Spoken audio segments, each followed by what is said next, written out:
Happening now. We want to welcome our viewers from across the United States and around the world. This is the EdTech Situation Room. Good morning, good day, good evening. This is episode number 119 of the EdTech Situation Room on December 26, 2018.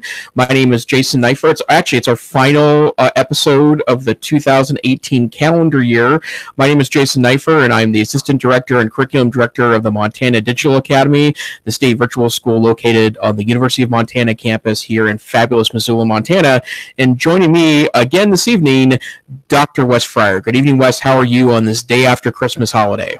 Good evening, Jason. I'm doing well. We're actually surviving thunderstorms, kind of a little odd for this time of year. So it's had like straight line winds with 65-mile-an-hour gusts that came through. So kind of strange, but no white Christmas here. We've been in the 50s and 60s, and excited to catch up on some news. I think we may have set a new record as we close the year with the most number of links. We took the week to have a gift show, and then last week I was out sick, so I am ready to jump back into it this week. Excellent. Well, for those of you new to the EdTech Situation Room, first, welcome to our humble podcast. You can see the links to all of the stories we refer to at our website, edtechsr.com, and you can also find download links there to the podcast, or you can subscribe to us wherever the finer podcasts are aggregated. But our usual format is we take interesting things from the news, and as it turns out this week, there's lots of interesting undercurrents about technology, and we tend to kind of put them through an educational lens as a hope of providing some insight and maybe some discussion points for you in colleagues in your district to talk about the best ways to implement tech in your classroom, school, or district. And with that in mind, Wes, where would you like to start us this week? Oh, goodness. Let's see. Well, actually, let's go with the Teachers Pay Teachers article that I think you dropped in from Education Week. This was on December 19th, and the title is "On Teachers Pay Teachers, Some Sellers Are Profiting from Stolen Work." And I've never put anything up on Teachers Pay Teachers. I am a huge advocate of open sharing, but of course there's also opportunities to monetize. And when I was in Yukon Public Schools, one of the elementary teachers that I actually worked with in a little after school club was staying home, and she had replaced her income as an elementary teacher with, as I recall, 3 or 4 lessons that were language arts focused. And I was just like, are you kidding me? So depending upon the niche, this is something that really provides some really, wonderful income for teachers. But the article goes through, I think, some really troubling issues. It kind of remind me of Facebook in the same way that Facebook's like, hey, it's not our fault. They basically comply with the Digital Millennium Rights Copyright Act. Am I saying that right? DMCA, I think, or what is it? What's the acronym? DCMA. Yeah. And so basically they have to have a way for folks to flag content. And then if it is,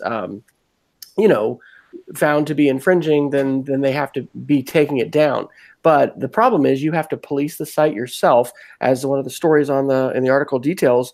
When somebody was complaining about, a completely lifted, lesson that they had written. Actually, I think it was about Black Panther, about the movie. They were getting complaints from that user that they were harassing them, and they were told their account might be deactivated. And so it really is a situation where teachers who are being victimized by having their content, taken away. Yes, they are technically following the letter of the law, but they're really not doing anything apparently to be proactive in terms of policing content. And you certainly can feel like, you're kind of on a lonely island. So what are your thoughts about this, Jason?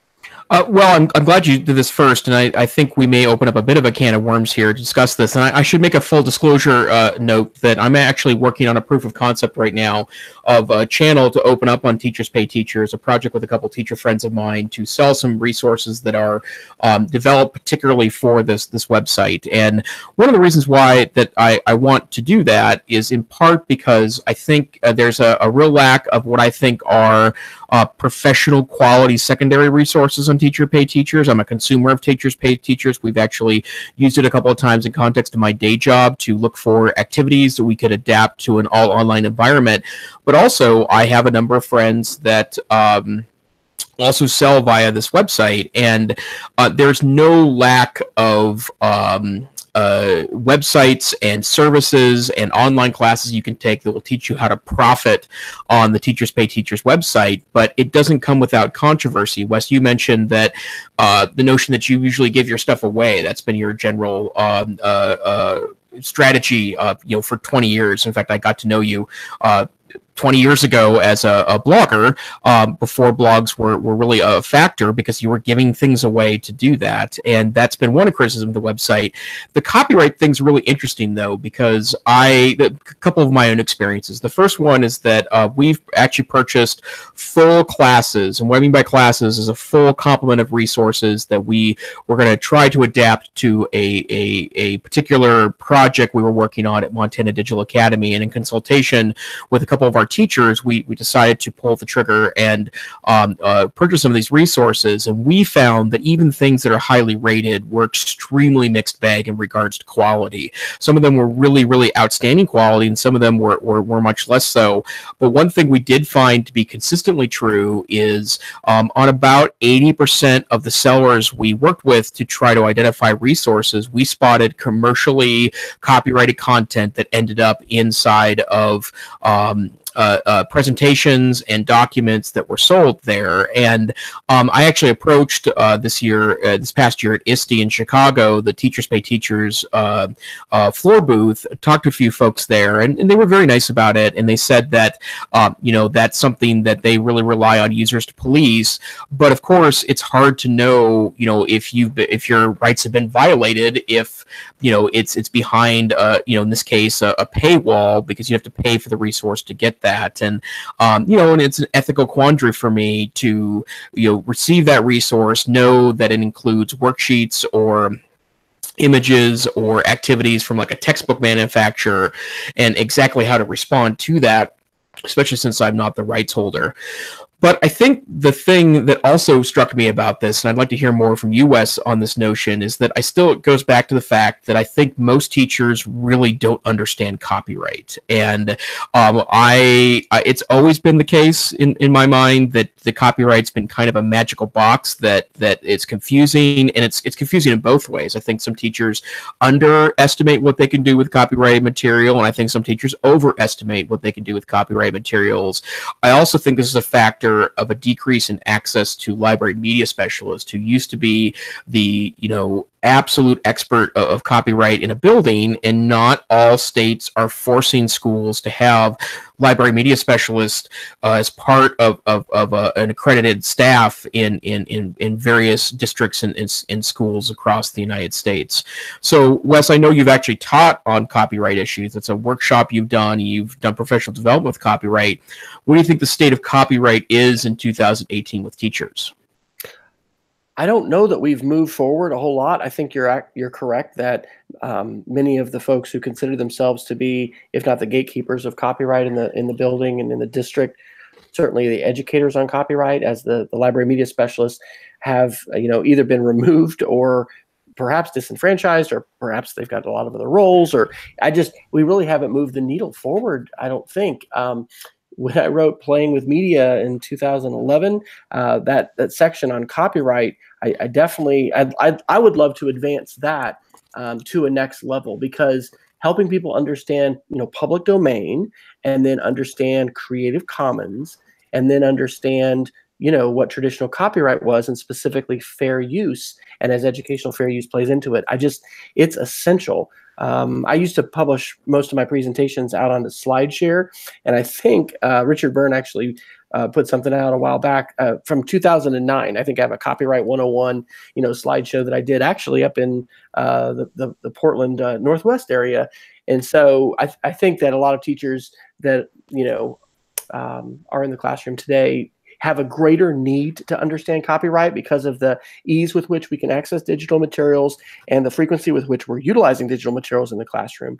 And I really do think it's incumbent upon Teachers Pay Teachers to do a better job. It reminds me a little bit about Content ID, and I know it's not a perfect analogy, but it seems like we need an engine, and this might be something that a Google or somebody else with more power would have to do, because to your point, there is the paywall issue. So if you can't access the content, how can you tell if your material has been lifted or not?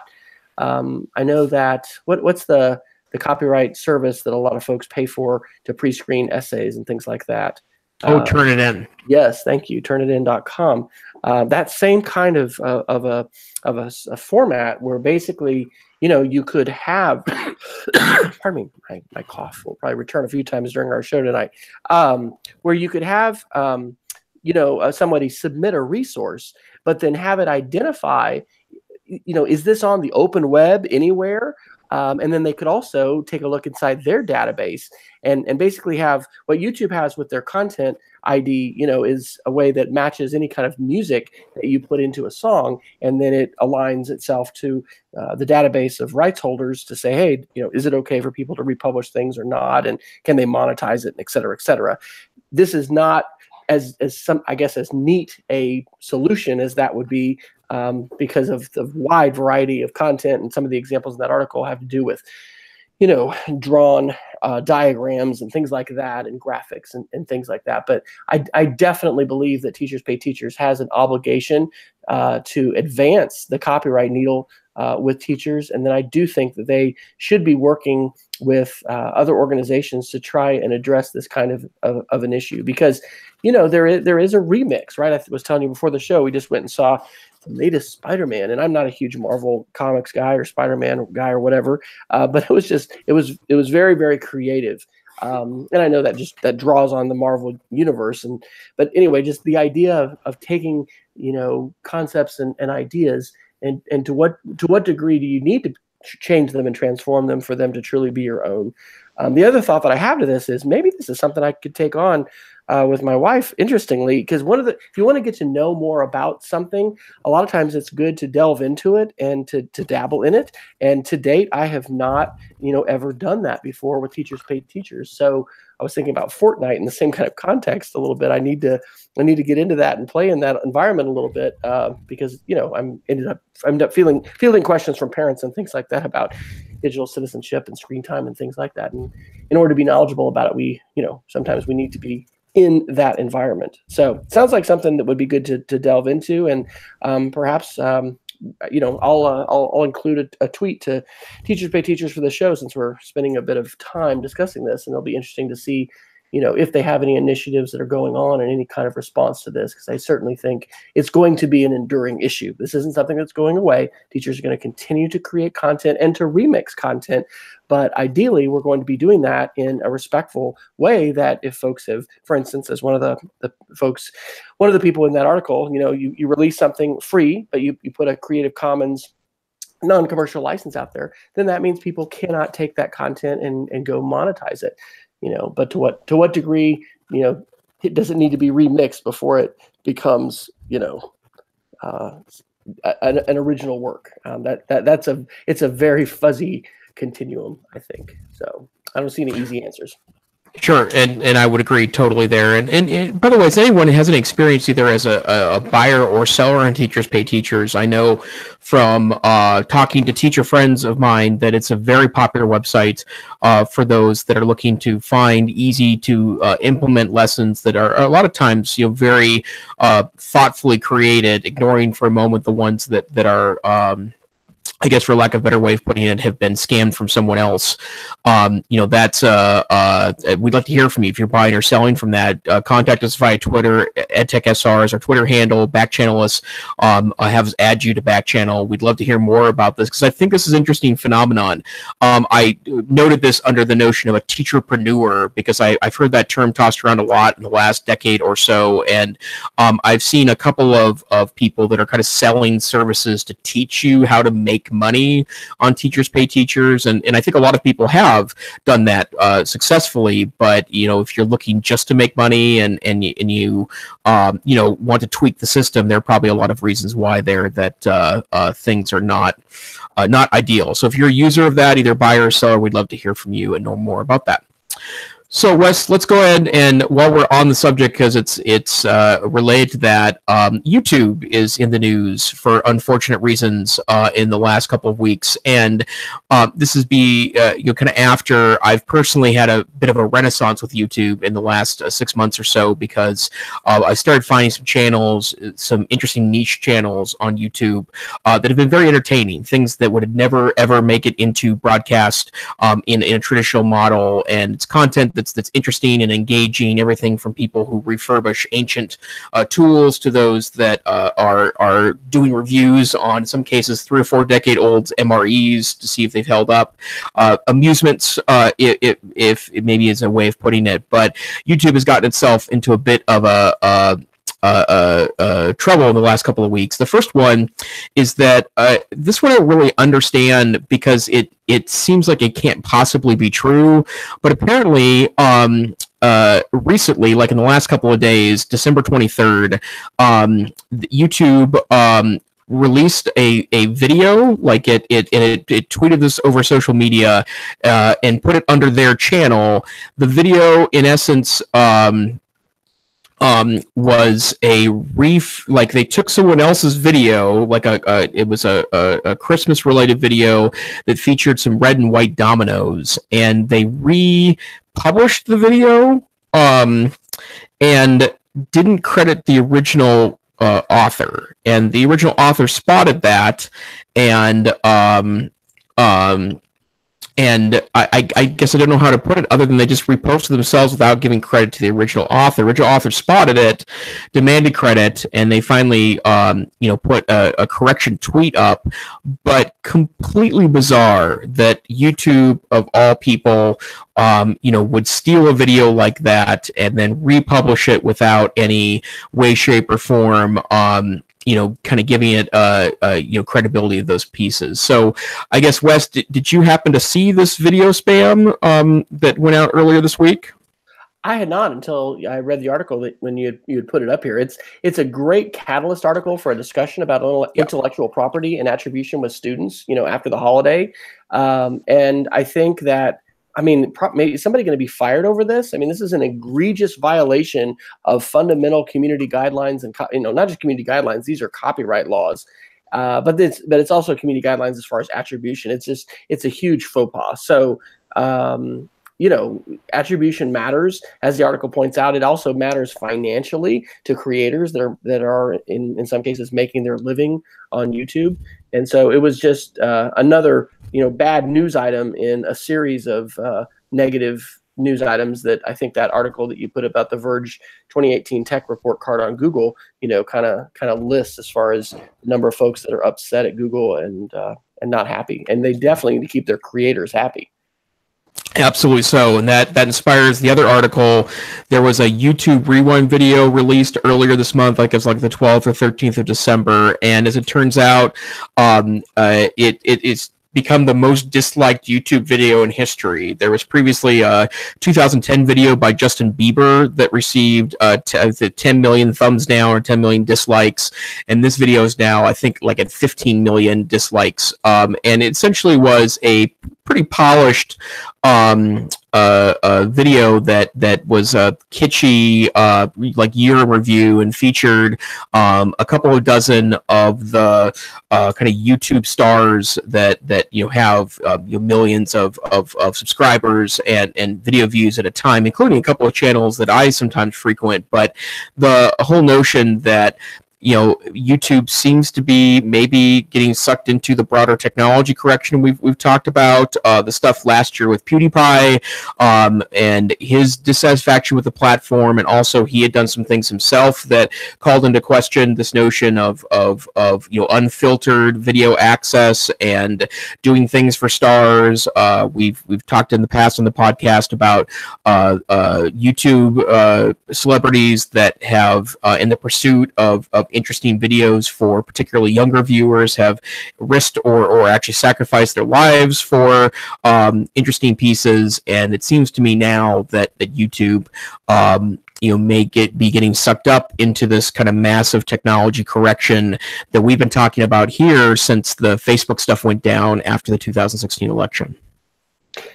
I just put it in the chat. I'd love to see a study that compares the number of hours that the average teen spends on YouTube now compared to, let's just say, free reading or open free reading. I don't know that we have our heads wrapped around how hugely important and influential and powerful YouTube is as a platform. And I definitely think that there's this literacy gap, in between many adults and many kids. And some of that is reflected in these kinds of things. How many adults, know who PewDiePie is? How many adults are tuned into, some of the bigger YouTube creators? And so this is important from a literacy standpoint. It's also important, I think that we acknowledge the importance of students being media creators and being able to create effective, videos. So anyway, a couple different side notes to that. It seems like there was another article that was related to YouTube. Yes, I put this under media literacy, but I'd like to jump to it. This is from the Daily Beast on December 17th, and I'm not usually reading from this from the site, but this is an incredible article. And there's a couple subtitles. Weirdly, when I tweeted it, the title was "How YouTube Pulled These Men Down a Vortex of Far-Right Hate." When you go to the link now, and I don't know if they changed this or what, the title is "How YouTube Built a Radicalization Machine for the Far Right." But this article and some other reading that I've been doing from Dana Boyd and some others is really getting me to think about perhaps not just doing a digital literacy parent university session for parents next year on YouTube, but looking at radicalization specifically, because what this article says, and this isn't news to any of our podcast viewers or listeners, is that YouTube is all about attention and viewing time. And so if they can get us as watchers or as users to watch more, then they're winning, because that's how they make money through their advertising. But what that has created essentially is a radicalization machine, because it's not just outlier content. There is a lot of outlier content, but also, radicalization stuff from, white supremacist hate groups to, violent extremist groups that, masquerade as, for instance, Islamic fundamentalists. These are real issues.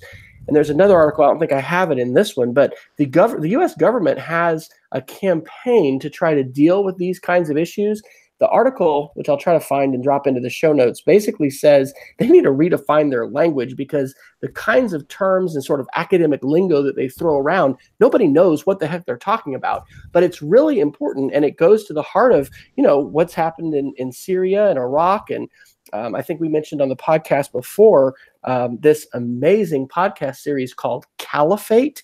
And if you haven't listened to that, that is a tremendous, documentary investigation into the world of Islamic fundamentalist recruitment, as well as the reality of what happened with this particular Canadian, young person allegedly went over to the Middle East and participated in some horrific things, but he was groomed and funneled into that environment through YouTube. So a really, really good article about radicalization. And I think that while YouTube is incredibly powerful and we need to recognize its power, we also need to, as parents as well as teachers, recognize that, this can have some troubling influence on our youth. And I'm not just saying, oh, it's the rock and roll, it's going to all, take down society. I mean, I'm thinking about just the degree to which students now are exposed to lots more conspiracy theories, lots more outlier content. Think Alex Jones and InfoWars, right? I mean, his message was normalized and put into the mainstream. Maybe normalized isn't the right word, but it was largely mainstreamed because of these platforms that really want to, capture our attention and promote views and eyeball time as much as possible. So anyway, YouTube is definitely part of the Google universe, and that article from The Verge, the 2018 Tech Report Card on Google from December 26th. Yes, Google has faced a lot of I would say warranted scrutiny in the past year. Sundar Pichai, the CEO, did testify before Congress, just here in December. And, they faced a $5 billion fine from the EU on the way they bundled their apps on Android phones. They are part of the whole surveillance capitalism model that Facebook is also built on, although I think that Google has done a lot more to encourage our trust. But they are part of this overall tech correction that Jason's talked about multiple times. And so the kinds of data collection and the ways in which, Google's whole economic model is built on, the more information they can get about us, the more they can present these targeted advertisements, I think is going to continue to be problematic and something that we're going to see the tech correction, continue to move forward with in 2019. I'm passing my cough on to you through the virtual airwaves. Boy, that technology has gotten a lot more effective at doing that kind of stuff. We're a real pair tonight. Where shall we head off to next, Dr. Fryer? I would love to go down to stuff I put under privacy, surveillance, security. There is a fantastic 60 Minutes CBS News article from December 23rd, How China Can Spy on Your Electronics, Even in the U.S. We've mentioned these headlines and articles for a while now that, software like Kaspersky, which is a Russian-based software company, is completely banned by the U.S. military, by U.S. Homeland Security. Basically, if you work for an agency of the U.S. government, you're not allowed to utilize that. But we also covered a few weeks ago, I think, this really bizarre Bloomberg headline, which was, arguing that China had planted these essentially sniffer chips, I guess, in, all of these different servers. And this was being denied by Apple and everybody. But we've had the CFO of Huawei, which is the largest telecom, handset manufacturer of mobile handsets in the world that's based in China, recently arrested and detained in China. And I think that individual has been released on bond. But what the person who's working for Homeland Security says in the 60 Minutes piece is, especially if you're in China, but he says even if you, have Chinese-made gear, you are just one click away from basically them having access to your entire phone. I'll put the link into this as well, but I put above our articles, Geek of the Week ideas. Have you ever heard of the Pegasus spyware hack before, Jason? No, that's new to me. I found out about this in the same Khashoggi and the stuff that's happened with the Saudi government and Israeli, companies that have developed these kinds of spyware. And this is literally a one-tap deal that if they can get you to click on it, they have complete access of your iPhone. Now that was up through version 9.3.5, so this was a little bit older, but oh my gosh, that kind of capability is just crazy. And so, and again, we're not wanting to just fan the flames of paranoia here, but another article that was just along these same lines, and I really looked up this company too to say, hey, who is this? This is from the Epoch Times on December 24th. It says Huawei and the creation of China's Orwellian surveillance state. The Epoch Times, if you'll take a look at them on Wikipedia and their about page, is a group of Chinese dissidents that created this, really following not only Tiananmen Square, but the crackdown that the Chinese government has had on Falun Gong, I think is the name of the group, and as that is translated into English and transcribed somewhere, I'm probably going to be on a watch list somewhere because you cannot search for that name within China at all. But this is fascinating because Huawei is again the largest cellular phone manufacturer today, and what they break down in this article is the way in which essentially Orwell's vision of a 1984 totalitarian police state is being brought to reality in China today. They have a program called the Safe City program, which they actually call Skynet. Skynet's from the Terminator, but that's what they're calling it here in this whole Safe City project. And so it really is giving the Chinese government access to everything that is being shared, on these phones and on these devices. And so I think this is a very troubling twist to the idea of the world is flat, and the idea of supply chains. And it certainly, challenges Apple and every other handset manufacturer because, hey, we simply can't manufacture these things here in the United States. And so I think this is definitely some reading that is worth examining. And it's stuff that's happening really fast. And there's big stuff happening, right? The CFO, the chief financial officer of Huawei, I don't have this article in here, but she was the one who was recently detained at U.S. officials' request in Canada. And there's significant trade stuff happening right now between the U.S. and China. But this whole building of an infrastructure that empowers a surveillance state is pretty scary. So, Jason, I'm guessing that the last commentary is motivating you to ditch whatever phones you have now and pick up a Huawei handset immediately. Is that going to be on your 2019 bucket list? It's funny because I'm pretty steeped in the Android universe, and there's a couple of Huawei devices that are extremely well respected by kind of Android enthusiasts. There's and they're way cheaper than Samsung and HTC high-end models, and they're highly desired commodities, and there's just not United States versions of most of those phones, although there's been some headway of Huawei before the latest controversy to try to go into the United States market. I can tell you, Wes, one experience I had recently. I mentioned a couple weeks ago that I actually joined the podcast from Costa Rica, or my wife and I spent a week in Costa Rica over the Thanksgiving break, and we went into a Costa Rican Walmart our last day there. We were at an airport hotel, and there's a Walmart next door, and so we went to go check that action out there. And I did spend a little bit of time in the electronics section of the Costa Rican Walmart, and I'd say 80% of the phones available in the electronics section of the Costa Rican Walmart were Huawei phones.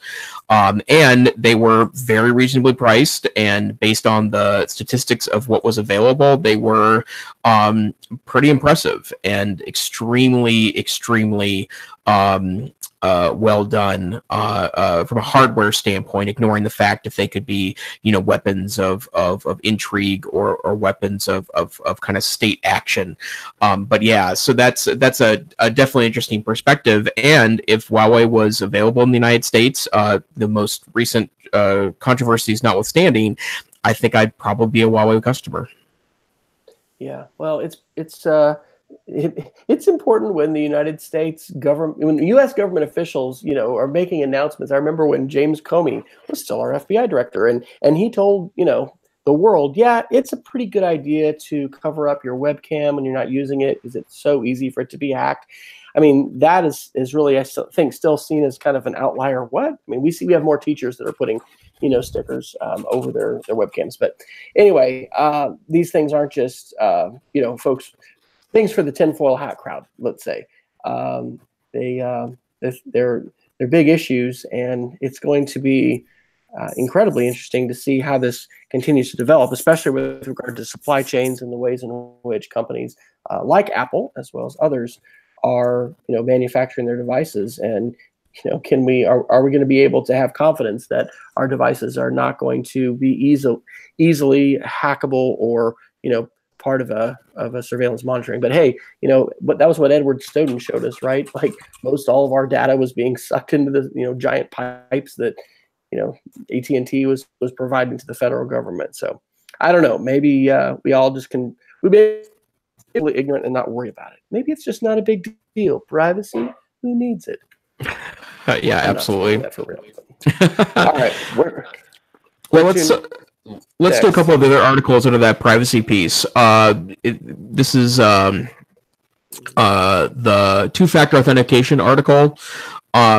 Just mentioning because of how great the service is. We mentioned this probably a half dozen times in the podcast, but if you're not using some kind of two-factor authentication for at minimum your main accounts like banking accounts and your email account, which has I'm sure a lot of information you probably wouldn't want to get out or wouldn't want people to have access to. Turning on two-factor authentication, according to our friends at TechCrunch on December 25th, can be an amazing way of stopping hackers. And so once again, we'll put our stamp of approval on two-factor authentication.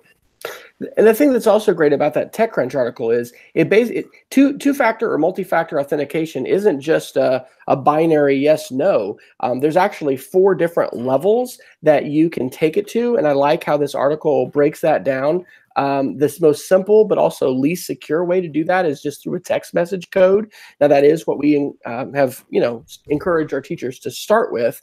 But if you want to go a little bit beyond that, an authenticator app that actually encrypts that information over a secure HTTPS connection is even better.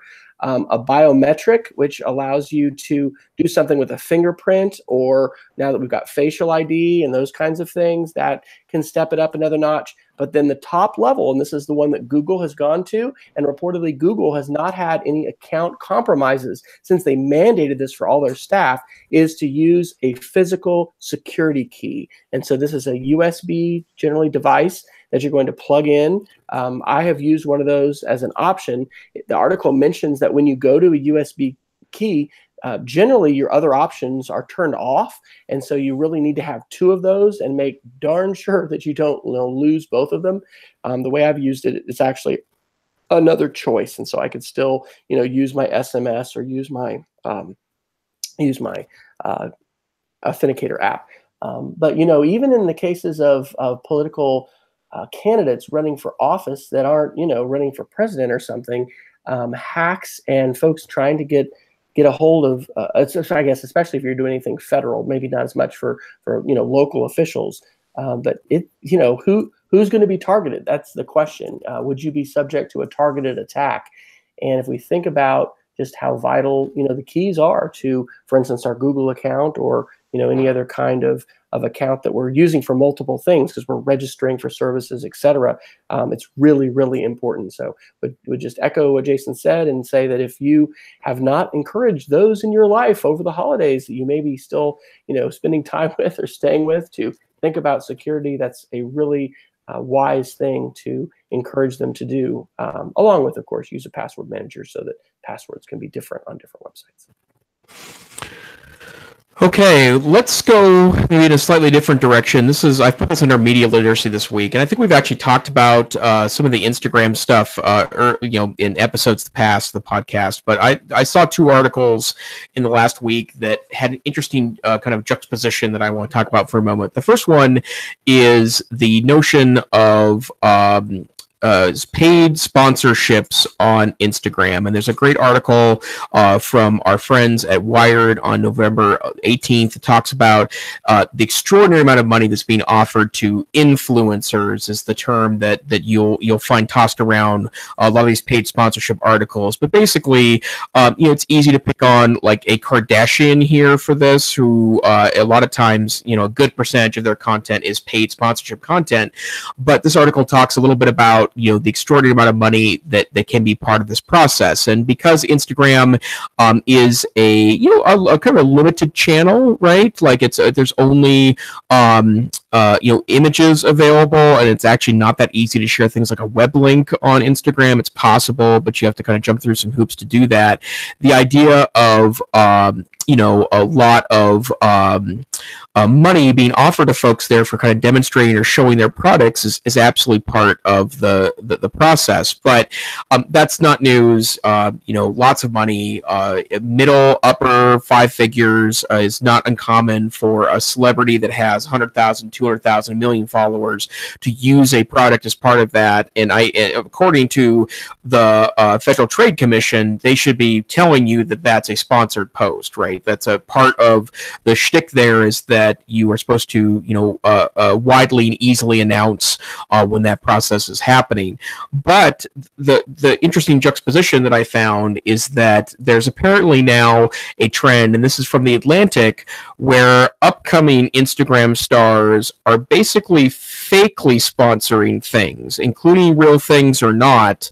They're saying they're sponsored posts when they're not, and the reason why is because they believe it's giving them credibility to other paid sponsors that might want to be part of this process. And if you don't think the social media has changed the nature of advertising and how consumers get access to product and how sellers get access to consumers, then look through this article and how people are actually fakely showing off products they claim are paid for sponsorships just to add credibility to their feed. So first and foremost, Wes, do you spend a lot of time trolling Instagram to look for products to buy?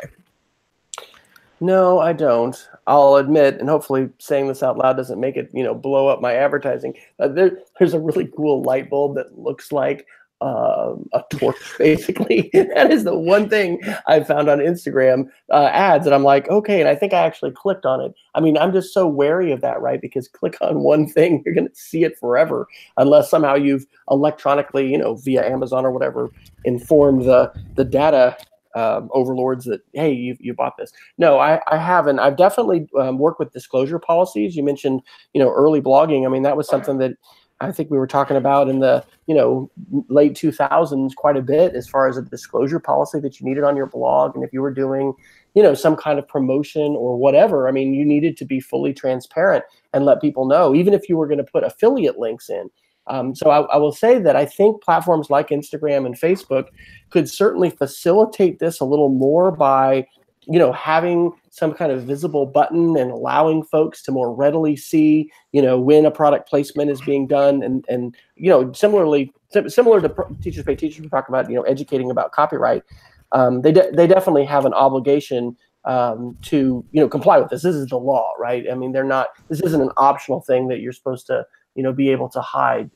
If you are being paid to promote something, you are supposed to be upfront and transparent about it. But it is such a wild west out there. And I think this also fits into media literacy and the ways in which our kids and our students are being influenced, right?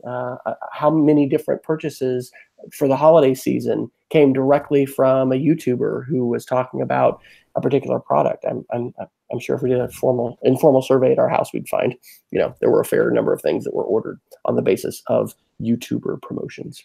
Yep, absolutely so. And, we beat this drum, probably every week, if not every other week now. But yeah, media literacy, which seems like such a dated concept in 2018. It seems like something that belongs in, the 2001 internet lessons that I think early teachers attempted to do to warn of coming issues when these technologies exploded. It's as important now as it ever has been in light of things like this. Okay, where to now, sir? I've got a real positive article I'd like to definitely get to. This is from Larry Lessig, and it was a post back on October 8th. But the title on his Medium channel is Podcasting and the Slow Democracy Movement. This is a short piece, but it is well worth your time. One of the quotes I pulled out of this is, he says, "This is a climate crisis for the climate of self-government." And we've talked a lot on the show about fake news, about the challenges that we have for social media platforms identifying bad actors and how that's a continuing and ongoing issue. Let me read you a quick paragraph from this article. He says, "Podcasting will be a critical part of the way out. For the architecture of the podcast is the precise antidote for the flaws of the present. It is deep where now is shallow. It is insulated from ads where now is completely vulnerable. It is a chance for thinking and reflection. It has an attention span an order of magnitude greater than the tweet. It is an opportunity for serious and playful engagement. It is healthy eating for a brainscape that now gorges on fast food." I really, really respect Larry Lessig and the work that he's doing now on Fix Democracy First, which has to do with campaign finance reform. But I just really thought, obviously, we're, pretty, major podcast geeks, loving not only the consumption of podcasts, but the creation and sharing of them. And I'm sure that many of the folks who will be listening to this are podcast fans as well. And so, one of the things this makes me think of is, gosh, I probably should offer some, even free workshops for folks to learn how to create podcasts. Lessig talks about how new technologies tend to fundamentally shift the ways, not only we communicate, but even that we're organized as a society. And I have marveled for years, because I've been listening to podcasts since like 2003 or something like that. What a wonderful channel it's been to get into the mind of folks and to really be able to think deeply about stuff. And in the same way that a book can give us an opportunity to have a real deep dive into somebody's mind and thoughts and to really, grapple with some ideas and maybe have our thinking shifted. podcasts have done that for me and continue to do that for me. So I love that and love this idea of a slow democracy movement. And as much negative as we talk about, because a lot of times we are, right? We're just talking about the news. I thought this was a really optimistic piece, and perhaps something that others can share as well, and think about what kind of implications that might have, not only broadly for society and for our government, but maybe for us as individuals, as educators. Do you think there's room for more podcasting advocacy today, Jason? I do think that that's very much the opportunity in case. And it's interesting. I don't remember which news source I was listening to. I was in my hometown, Great Falls, Montana, for 3 days for the Christmas holiday to spend it with my dear parents. And I don't really have an opportunity to watch network news that often, but there was a story about how podcasting was starting to become a kind of prolific source for material for television and television shows and movies, which is not a surprise to me at all, in light of the wonderful content that's now available from very polished outlets like Gimlet Media. But I'm honestly a little surprised that podcasting hasn't taken off more in our society, because there's just an extraordinary amount of pretty wonderful content.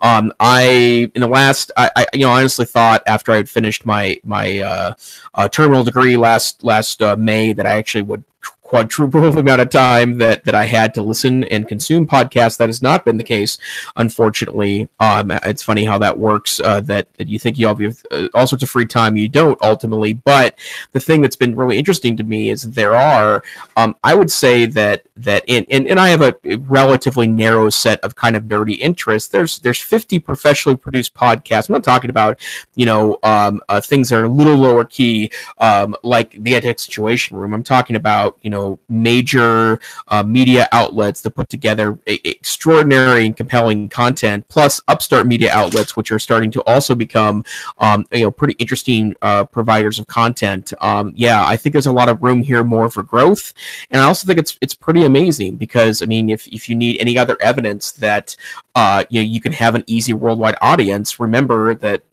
our podcast, this podcast, has international listeners and people that actually jump in occasionally into the chat room, which, by the way, you can get to at YouTube. We always post a link when the podcast starts every week to the chat or to the live version of the show.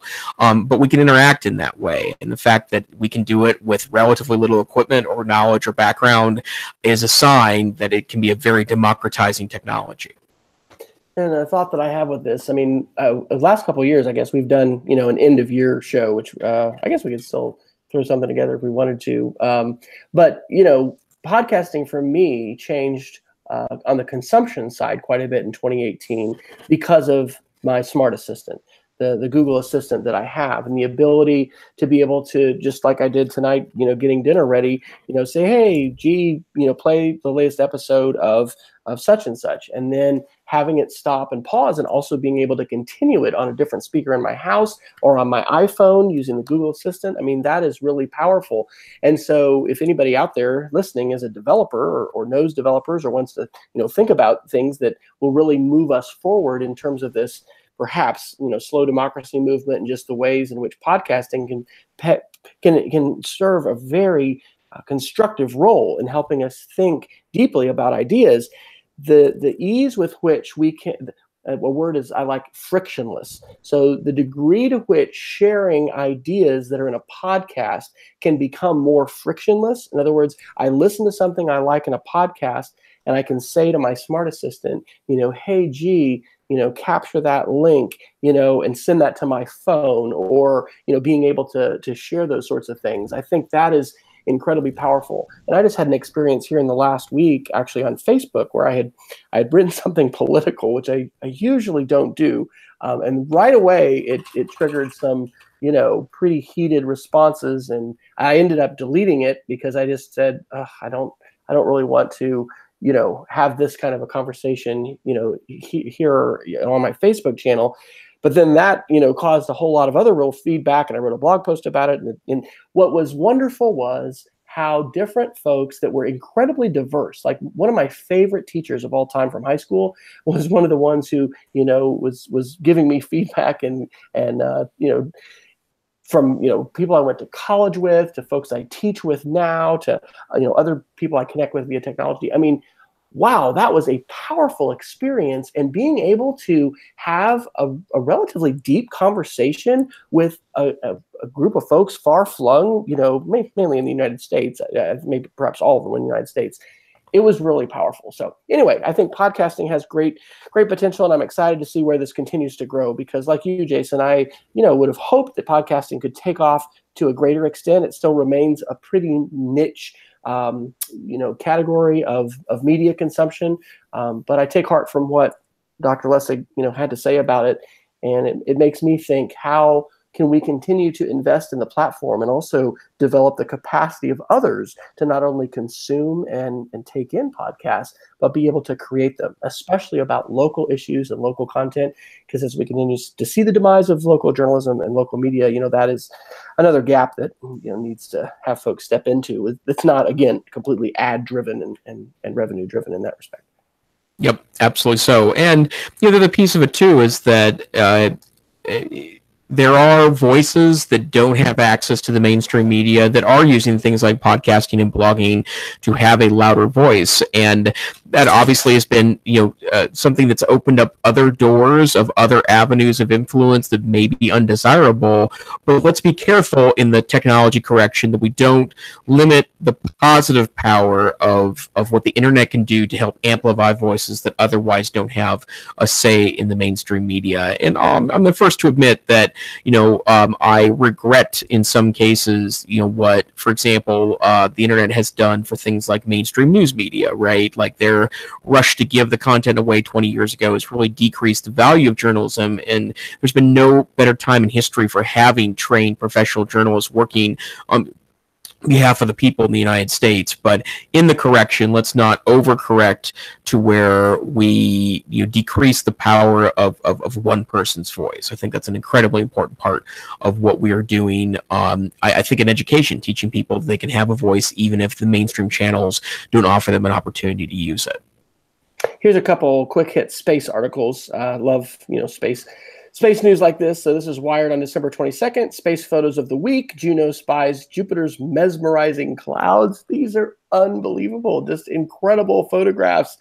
I suppose we take, the fact that we could put satellites, out into space and into the solar system for granted today. But being able to see, this photograph, it looks like art, but it's Jupiter's northern hemisphere, storm clouds and zigzagging tempests practically everywhere.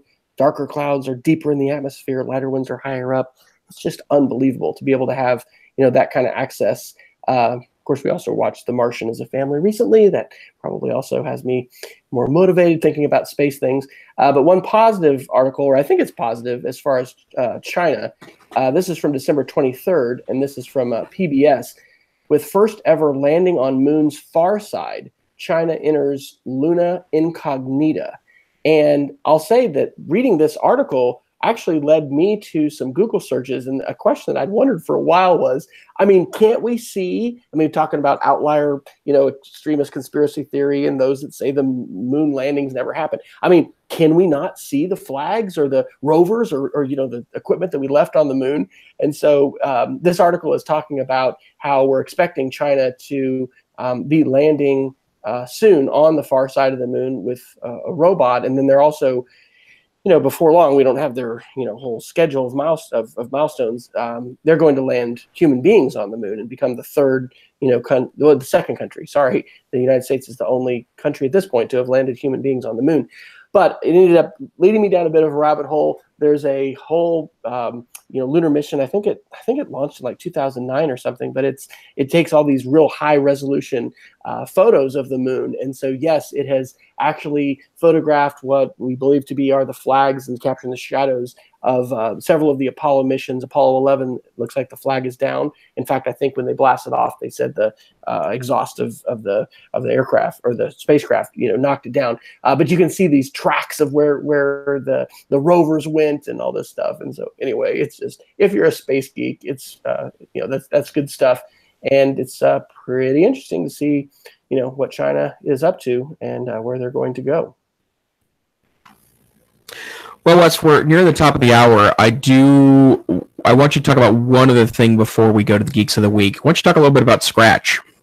Okay, well, Scratch, as you may know, is the MIT Lifelong Kindergarten Group's amazing platform for developing computational thinking, helping students learn how to code. And so here on January 2nd, they're going to be going to Scratch 3.0, which is a fully HTML5 compatible version. So we've got a couple links, a Scratch 3.0 FAQ, and then a little actual Scratch project that talks about moving your Scratch backpack to 3.0. That's not as big of a deal. All of your projects and likes and things like that are going to be moved over to the community. But what is really exciting is the compatibility, right? So the iPad compatibility, not having to have any kind of Flash player. They've actually made the blocks larger, so they're going to work better on a tablet. And if you do anything at all with coding and computational thinking with students, Scratch is just a must to introduce them to. Even for older students, it's incredible to see the kinds of complexity with trigonometry and higher level math that can be done in Scratch. So hats off to Mitch Resnick and the Scratch team, and I look forward to that being unveiled. And this next semester, I'm going to do an after-school club with my wife to do some physical computing and help students do some things with robotics, and we'll be using Scratch as the interface for that, using the Edison robot. So that was one of the things that Santa brought Shelley this Christmas. So I'm looking forward to playing with that together with her. Nice. Okay, Wes, is there any other link we should cover this week? I'll just mention one other one quick because it'll kind of blow your mind. This is Forbes on December 19th. I put under miscellaneous 2018, the year the database went autonomous. We've talked quite a bit about AI, artificial intelligence, and the ways in which it's going to continue to transform so many aspects of our lives. And Oracle, which is the huge database company, has put out its first fully autonomous database called the Oracle Autonomous Data Warehouse. And interestingly, in the article, they're saying, database administrators don't need to fear for their jobs, but they're not going to have to do nearly the level of sort of menial, backup and massaging of the database as far as keeping its health up. A lot of those kind of things are being done by the AI engine. What they're going to be able to spend more time on, is utilizing the data, looking at how data can be visualized, and just really increasing the capacity. Again, it's like you're a superhero. You are having your abilities augmented by these AIs, and so that, I guess, in August of 2018 is when that became generally available. There's a whole section that says, should database administrators fear for their jobs? It's AI is going to. It is already, again, through the Google Assistant and things like that. We're seeing that, in perhaps our homes and our daily lives. But I thought this was pretty fascinating, the ways in which, tasks that a certified database professional would have been handling are going to be things that autonomous systems are able to take care of. And that is, in the views of this author, going to free those individuals to go on to other higher order, kinds of tasks and be able to do more transformational things with data. So pretty cool.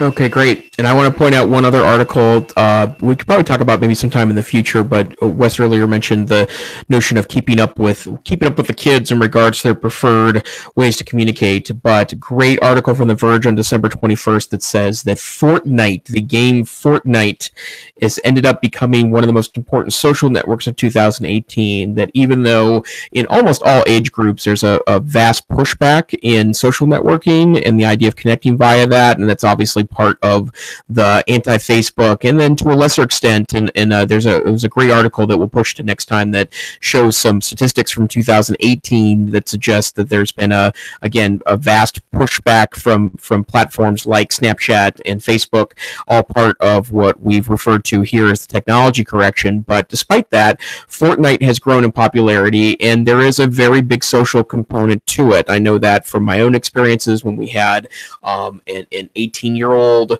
male in our house last year who was pretty stuck to Fortnite, both to connect with kids stateside and from his home country of Sweden, and then from other parents talking about how Fortnite's become a way to connect outside of school. So really interesting to term it as a social network, and that article from The Verge is pretty excellent. All right. Shall we Geek of the Week it? Well, let's do it. I'll go ahead and start. So it probably wasn't surprising a couple weeks ago when we did our gift episode. I am kind of a multifaceted nerd. I'm a huge notebook nerd, actually, and although my preference tends to be small notebooks, and I did get a wonderful gift from my mother-in-law and my wife. They went in on a subscription because that exists to field notes. You can get a quarterly box of specialized field notes every quarter, and so I will be getting that 4 times over the next year. But I do spend a lot of time reading message boards and stuff about notebooks, which maybe makes me the nerd's nerd, but I know I'm in non-judgmental company here at the EdTech Situation Room. But I found a really wonderful notebook that is both very inexpensive and available. This is the so-called Artist Loft Journal. This is from Michael's, the craft store. And if you haven't been into a Michael's lately, and to be honest, the first time I stepped in one was the other day to go find this notebook. But they have a really wonderful paper craft section. And as a paper nerd myself, this is a $5 notebook. It has the very popular quad dotting, which you may have heard of before. You can kind of see it there. The bullet journal people are super into dot notebooks, but for $5, it's 128 pages. It is got a beautiful, very hardy, what seems like a rip-free cover, beautiful thick pages in the journal, a moleskin style rubber band that fits around it. And if I were not already super into smaller notebooks, which has been what I have moved to recently as part of my own, I dare I say, notebook journey. This is a moleskin version of the so-called field notes, 3.5 by 5.5 inch notebooks, which are now my preferred notebook. But if I were not totally invested into that strategy, these $5 notebooks from Michael's under their brand name Artist Loft are amazing. So I strongly recommend. There's a link in the show notes at edtechsr.com to the web-based version of that. And my understanding is they regularly go on sale for half price. So I think this notebook's a steal at $5. It is an absolute steal at $2.50. So the Artist Loft notebook from Michael's, the craft store. Unmute myself. Continuing the let's talk about paper Geek of the Week. I want to talk about Apple photo books. I had not realized until a little before the Christmas holiday that Apple discontinued their print service of allowing you to take Apple photos and make a print book, and then have Apple print it and send it to yourself or whoever you wanted to mail it to. And that was my or our Christmas gift for my parents. We had a big 50th wedding anniversary party for them and took pictures and wanted to do a book for that. So that led to some quick research and using a different tool. And I'm happy to report that the one I use, it's called Motif, M-O-T-I-F, Motif Photos on Twitter, is really, really fantastic. It is not as seamless and easy as using the Apple Photos product. It was a little, the UI or the user interface is a little bit different. But just in the last week, they've actually come up with an update so that if you have an old Apple Photos project or photo book project that you want to convert over, it will supposedly work with Motif. I have not seen it. I had it drop shipped to my parents up in Kansas, but they were over the moon with it and said the quality was fantastic and it was really great. So I do love digital, but we've done this for some significant family events, family trips, things like that, to have a printed book and be able to go through those photos. And sometimes we've actually, I have written, some little narrative that goes along with it. Other times it's just pictures, but definitely something great to check out. If you are an Apple user, a macOS user, then Photos is your free photo management app, but it also allows you to create different projects, and Motif is just a plugin that goes right in there. So Shout out to Motif. Jason, where can folks find you when you're not here on Wednesday nights? I am mostly on the Twitters at TechSavvyTeach. I also work with the Northwest Council for Computer Education, blog.ncc.org. And as a reminder, in just a few weeks, early bird pricing for our February conference in Seattle, Washington will be over with. You can go now to NCC's website, www.ncc.org, and learn more about the conference and have a great experience in Seattle, Washington this February. What about you, Wes? Well, I will be up there at the NCC conference. I've got to get my airfare finalized, but I'm looking forward to that. I am also on the Twitters at W. Fryer, and I am hoping to start a renaissance of blogging. I have really slackened off on my blogging, and so here in 2019, you will be hearing more from me on speedofcreativity.org, which is my primary site. Excellent. And this podcast is the EdTech Situation Room. We are here on Wednesday nights, almost all Wednesday nights. We occasionally have travel or illness to get in the way of a weekly program, but you can join us here on Wednesday nights at 8 p.m. Mountain Time, 9 p.m. Central Time, which works out to 3 o'clock a.m. UTC for those of you on a more international schedule. But if you can't join us live, although we wish you would, feel free to download our podcast. You can get tiny MP3s at our website, edtechsr.com. You can also check out our show notes, or you can go to wherever you aggregate podcasts otherwise. And in fact, I've tried now at least 9 different podcast apps on the Android platform, and we appear on all of those apps. So you can search for EdTech SR. In fact, you can even just put in W. Fryer into the search engine and get a weekly subscription to this podcast. So thank you for listening. We appreciate you. We do this both to enlighten ourselves so we can have an opportunity to talk about news every week, and we also like to share our views with you.